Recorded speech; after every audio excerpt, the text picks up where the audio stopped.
Hey guys, this is Dr. Sangeeta and welcome back to another lecture of Dental Pathshala where we help you understand and learn dentistry better and easy way. And what happens when a patient comes to you with a swelling, extraoral swelling, lot of swelling. And if there is a swelling like this and the face, swollen face we call it the Ludwig angina. This is not a heart disease, this is not an angina, but still it is a life-threatening, it is a fatal infection. So today's video we are going to talk about the Ludwig angina, the symptoms of Ludwig angina, what causes Ludwig angina, how it appears and what it can cause. So the pathogenesis of the Ludwig angina, as well as we'll talk about the treatment of the Ludwig angina. So without further ado, let's get started. Before we get started, make sure you subscribe to our channel and click on the bell icon so that you don't miss any of my future videos. So talking about the today's topic, which is the Ludwig angina, or we can say the Brownie cellulitis. Now the question is, what is it? Is it Ludwig angina? It is Ludwig angina. So it is Ludwig angina. The German physician Ludwig, who gave this term Ludwig angina. Now, as the name suggests, angina, but it is not the anginal pain. Don't think that the patient is going to get the heart attack after this. Now that we have already covered the space infection and you are familiar with most of the spaces. So guys, as we know that mylohyoid muscle is attached to the hyoid bone, right? So the mylohyoid muscle is attached to the hyoid bone. This is the mylohyoid muscle. And we also know that here is the hyoglossus, which is from hyo means hyoid bone to the tongue. So here we have is the sublingual space. In the sublingual space we have the sublingual salivary gland. This the mylohyoid muscle. We have the submandibular space in this. So in the submandibular space, there is submandibular salivary gland and a duct is going out. The submandibular duct or the Vatan duct is going out in the sublingual space. So whenever there is an infection and sideways, we have the pharynx. So parapharyngeal space. Parapharyngeal space. So any infection which is in the sublingual gland, any infection which is in the sublingual gland, it is going to the submandibular gland. So it is going posteriorly and reaching to the submandibular gland. Also it can go to the parapharyngeal gland. So this is what we have speaked about till the space infection. And also we have studied that whenever there is an infection in sublingual gland plus submandibular gland, bilateral, sublingual space plus submandibular space, then it is the Ludwig angina. So, and it causes elevation of the tongue and obstruction of the airways. This we know till the space infection. Now that we'll be talking about the Ludwig angina. And to make it easier for you to understand, so this is the bone and we have the mandibular teeth, right?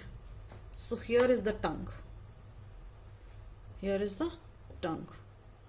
And down we have the mylohyoid muscle. So down we have the mylohyoid muscle. So this space is the sublingual space, as we know, above the mylohyoid muscle. Below the mylohyoid muscle is, above the mylohyoid muscle is sublingual. Below the mylohyoid muscle is submandibular space. Right? So what happens in Ludwig angina? When both of these spaces are infected, or there is lot of, now you can see, when both of these spaces are infected. So this is the mylohyoid muscle, above which is the sublingual space, below this which is the submandibular space. Now that you know, when both of these spaces are infected, then there is a Ludwig angina, right? So Ludwig angina, we have both these spaces and there is a swelling, there is an inflammation in the connective tissue. So what happens? This tongue gets elevated when there is swelling. So tongues get elevated. Earlier which was still here, now the tongues become like this, right? Because of the swelling. And up we have palate. Here we have palate and it touches the palate, and this is the reason that the airway get obstructed. As you can see, the tongue is now which was resting on the floor of the mouth, now the tongue is touching the palate, so there is going to be obstruction. So what happens when there is an infection in the mandibular molar teeth?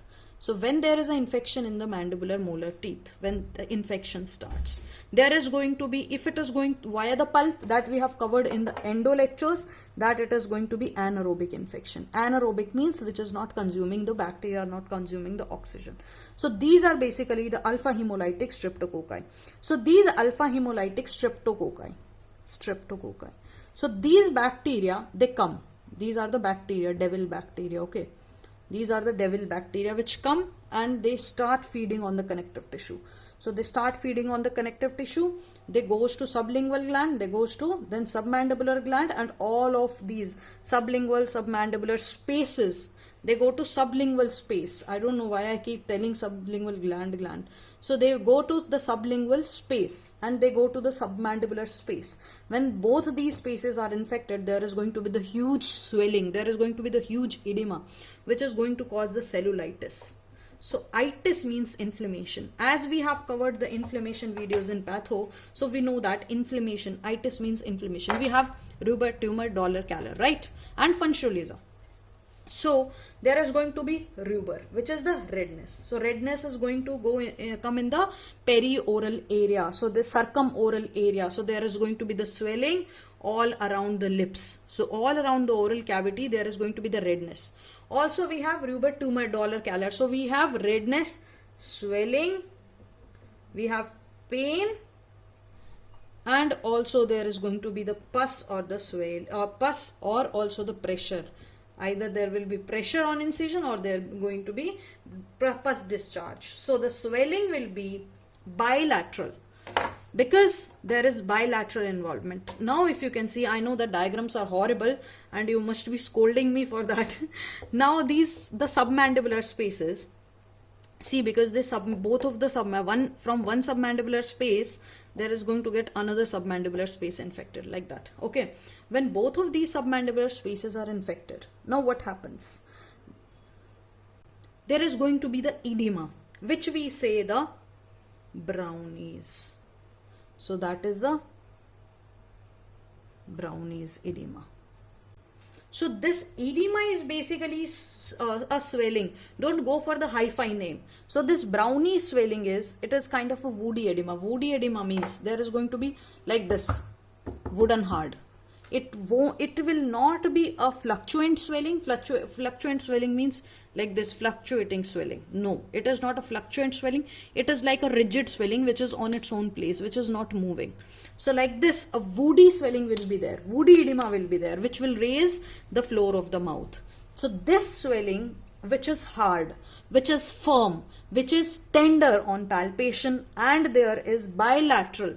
Bilateral induration means raise of the surface. So it is indurated bilateral non-fluctuant swelling, which we call it the Brownie's edema. And this is the reason we call the Ludwig angina the Brownie's cellulitis also. So there is going to be the Brownie's edema. So now what happens? Because of there is a displacement of the tongue. So tongue is now touching the palate. Now that there is no space, right? So earlier, see what happens from the lower teeth.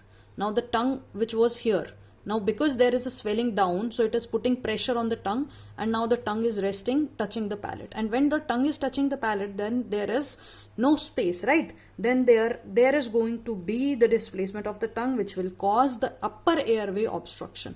So there is going to be the airway obstruction, first thing. Second thing is that because of this airway obstruction, the patient will feel asphyxia, and sometimes if the patient has not visited the doctor in the early symptoms phase, then if that is so much that the patient's airway get obstructed, then sometimes you may have to do the tracheostomy, that is give incision in the trachea in order to unblock the blocked airway. And also we know that the mandible, here is the mandible. One side is the, if you remember the last video, one side is the masseter, one side is the medial pterygoid. Here is the pterygomandibular ligament. So this space is the masseter space, this space is the pterygomandibular space. So now what happens in this case, when the submandibular gland is infected, when the submandibular space is infected, and the sublingual space is also infected, now there is, because of the masseter muscle and because of the medial pterygoid, there is going to be the trismus. Patient will also have difficulty in opening the mouth. So till now we have covered, let's just write once all the symptoms which we have covered. So there is going to be the redness, that is the circumoral redness. So the circumoral redness, that is around the oral cavity. Then we are going to have the edema, which is the Brownie's edema. So there is going to be the Brownie's, or we can say the Woody's edema. Woody's edema, swelling, bilateral swelling of the submandibular space. Then this swelling is going to be Woody hard. So the swelling is going to be hard, tender, non-fluctuant, it will not move, will be fixed on its place. So we can say firm also. Non-fluctuant, it may be fluctuant in further cases if it is extreme. Then there is going to be, because of the displacement of the tongue, there is going to be block in the airway, obstruction. So patient may go to asphyxia. In that case, we have to do the tracheostomy.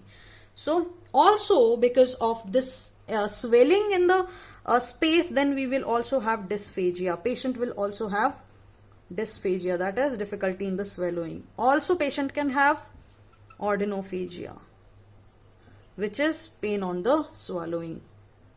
So, and also there can be a crepitus because of these anaerobic bacteria. It can also cause, on palpation, it can also cause the crackling sound. So this is about the swelling, which is the important thing, the Brownie swelling. Circumoral redness, basically fever. See all the signs of Ruber tumor dolor calor. There is going to be the pain, there is going to be the swelling, there is going to be the redness, and also pus discharge. So if we incise it, now where we are incising, because this is the swelling of the sublingual and submandibular, right? So we are going to incise in the sublingual and the submandibular. Earlier, you know what used to do? We used to incise it extraorally, like in the whole incision between the mandible and the hyoid bone. So earlier we used to give this incision like that, directly follow the angle of the mandible. But now we don't follow this anymore.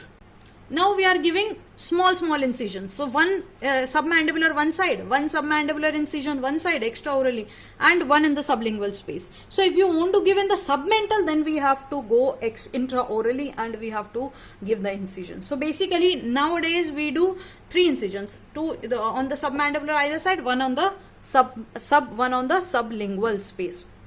So this is extraoral. And then once we give the incision, then we do the Hilton's incision and drainage, which will talk about in some other video. So you will find one more video on Hilton's drainage. So what do? We just reflect the tissues, reach to the space, and we tie one rubber.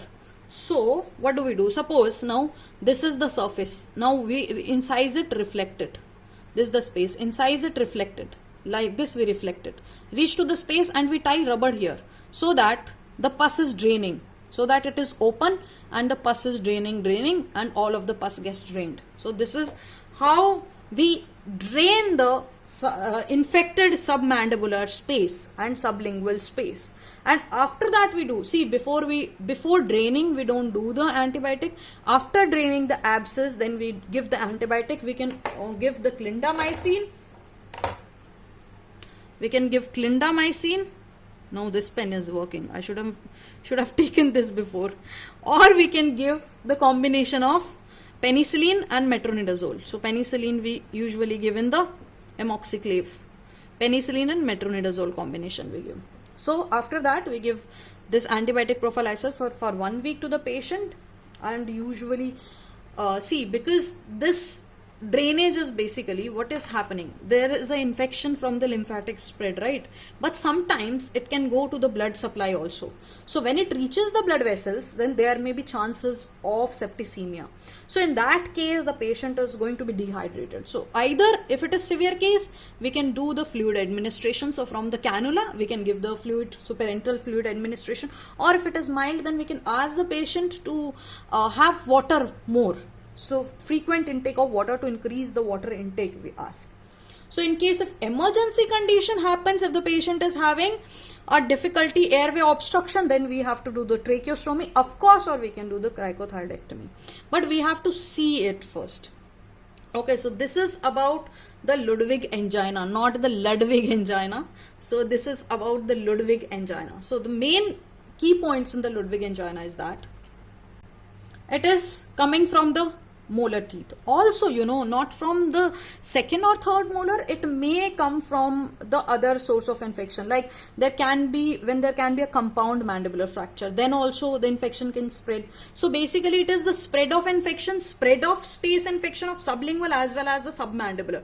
But most of the times it is from the second or third mandibular molar, most of the times. But there may be another cause also. There can be osteomyelitis cause. And what happens basically in this, see, as the name suggests, this is angina, and we have talked about from the submandibular space it goes to the, if you haven't watched the video, please, I highly recommend you to go and watch the space infection, especially the mandibular space infection. You will be clear with all of the space infections. So in that, from the sublingual going to submandibular, we have talked about this. From the submandibular, then it is going to the parapharyngeal space. When it is going to the parapharyngeal space, so in parapharyngeal space we have then vertebral column, we have pharynx on the other side, then down we have esophagus. So it is coming from the parapharyngeal space, coming to the retropharyngeal space. So in the retropharyngeal space, we have one side is the buccopharyngeal fascia, other side we have is towards the vertebrae, the prevertebral fascia. So this retropharyngeal space, retropharyngeal infection, it gets into the mediastinum. Mediastinum is the central of the thorax cavity. From the central of the thorax cavity, so still we have the vertebral column here, and down we have the sternum.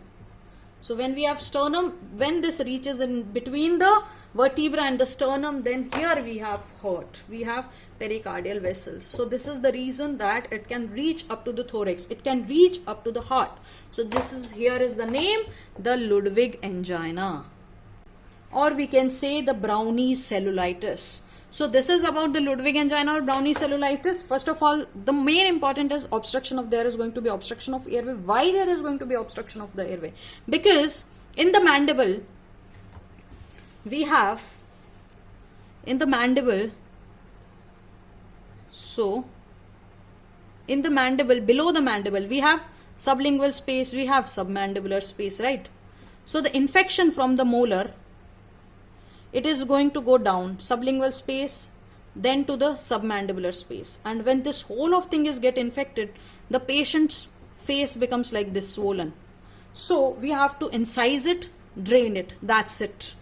Now when you know the space infection, you can all write the story that there is going to be the swelling. See, if the patient comes and when the swelling is in the maxilla or parotid gland, that is not the Ludwig angina. You have to first remember this. Okay. So this is about the Ludwig angina, and in case sometimes if there is asphyxia, blockage of the airway, it may require tracheostomy also. So and there may be increase in the saliva because the glands are getting obstructed.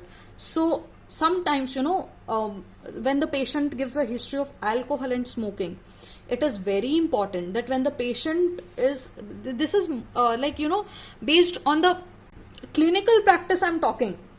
If the patient is an alcoholic or the patient is a smoker, then most of the time from second and third molar, it happens. There is a swelling, there is a cellulitis, which we call the Brownie cellulitis or the Ludwig angina. So this is not angina, but still it is reaching to the heart, like now.